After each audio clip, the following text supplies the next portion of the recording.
Hello friends, welcome to my channel study with Shilpi. Friends, हम लोग UGC NET exam geography, TGT, PGT geography and all upcoming geography exams की तैयारी कर रहे हैं।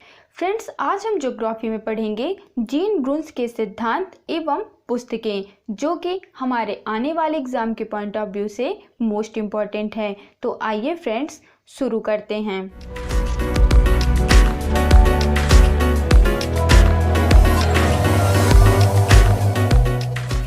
ओके फ्रेंड्स, जीन ब्रून्स के सिद्धांत एवं पुस्तकें, इनका समय काल था 1869 से 1930 ईस्वी तक।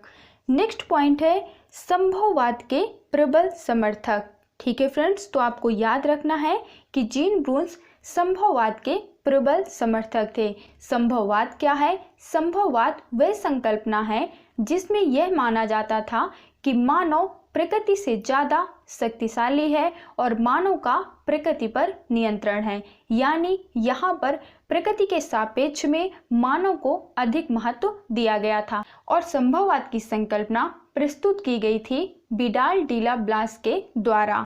नेक्स्ट पॉइंट है ब्लास के शिष्य। ब्लास जिन्होंने संभववाद की संकल्पना प्रस्तुत की थी, तो जीन ब्रून्स ब्लास महोदय के शिष्य थे। नेक्स्ट पॉइंट है जीन ब्रून्स की प्रमुख पुस्तकें, जिसमें सबसे पहली पुस्तक है मानव भूगोल ज्योग्राफिक ह्यूमन, जो कि 1910 ईस्वी में प्रकाशित हुई थी और यह 3 खंडों में प्रकाशित हुई थी। नेक्स्ट है ला ज्योग्राफी डी ला हिस्ट्री, जो कि प्रकाशित हुई थी 1911 ईस्वी में।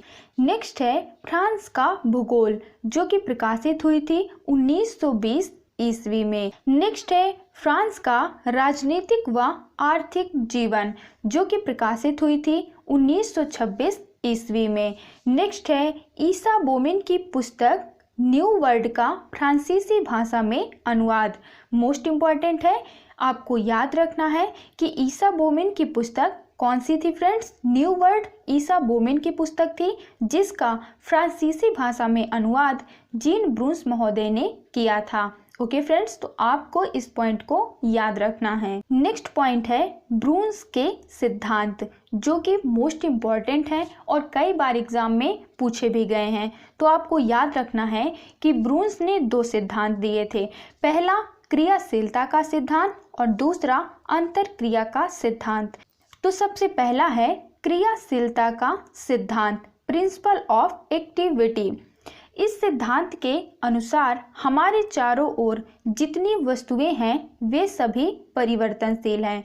प्रत्येक वस्तु या तो वृद्धि कर रही है या घट रही है। वास्तव में कुछ भी स्थायी नहीं है, क्योंकि भूगोल के भौतिक एवं मानवीय तथ्य परिवर्तनशील हैं। अतः इस दृष्टि से उनका अध्ययन किया जाना चाहिए। इसे जीन ब्रून्स ने विकास एवं क्रियाशीलता का सिद्धांत कहा था।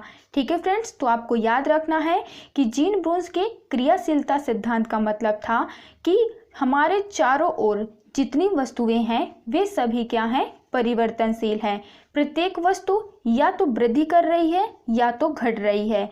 वास्तव में कुछ भी स्थायी नहीं है, क्योंकि भूगोल के भौतिक एवं मानवीय तथ्य परिवर्तनशील हैं और इसी संकल्पना को उन्होंने क्रियाशीलता का सिद्धांत कहा था। उनका दूसरा सिद्धांत है अंतरक्रिया का सिद्धांत, प्रिंसिपल ऑफ इंटरकनेक्शन। इस सिद्धांत को पार्थिव एकता का सिद्धांत भी कहा जाता है। फ्रेंड्स, ये भी एक मोस्ट इम्पॉर्टेंट पॉइंट है कि जीन ब्रून्स का जो अंतरक्रिया का सिद्धांत था वह पार्थिव एकता के सिद्धांत पर आधारित था, इसीलिए उनके इस सिद्धांत को पार्थिव एकता का सिद्धांत कहा जाता था। फ्रेंड्स, पार्थिव एकता का मतलब होता है कि पृथ्वी पर जितनी भी वस्तुएं मौजूद हैं उन सभी वस्तुओं में कुछ न कुछ आंतरिक संबंध जरूर है और सभी चीजें मिलकर पार्थिव एकता को प्रदर्शित करती हैं। ओके फ्रेंड्स, तो ये थी जीन ब्रून्स की महत्वपूर्ण पुस्तकें और उनके महत्वपूर्ण सिद्धांत, जिनसे हमारे आगे आने वाले एग्जाम में क्वेश्चन बन सकते हैं। आई होप कि आपको ये वीडियो पसंद आया होगा। मिलते हैं हमारे नेक्स्ट वीडियो में। Thank you for watching this video.